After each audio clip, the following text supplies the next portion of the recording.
I'm back with another video. It's been a while since I've used the laundry alternative washer, and this is my newest model.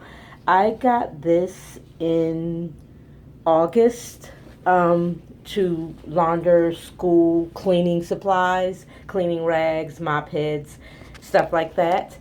And I had to get a splitter to attach to my sink, my janitorial sink, and this washer only uses cold water, but it does have I can't even see.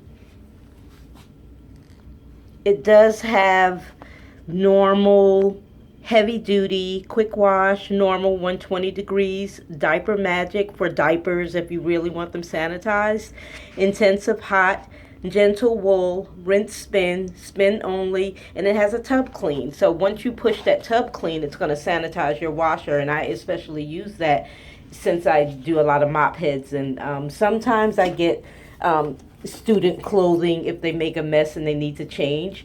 This broom that's in my washer now is because I just swept the floor, and I will show you what it looks like once it's done washing.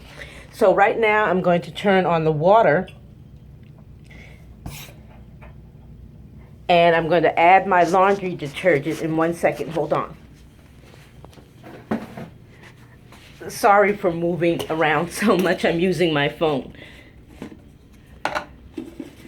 And I'm just going to pour just a little bit inside.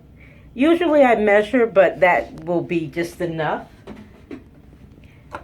And then I will close the door. Once you close it, there's a little latch right here, and you just turn it to the left to lock it. It's a soft closed door.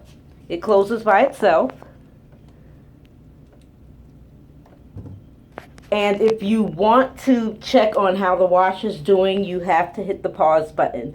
So once I turn on the power, I always do a quick wash, number 3, which is for only like 6 minutes for 48, it tells you to count, and it'll count down from there, and it will wash. Once it's completed washing, I will come back and show you what it looks like.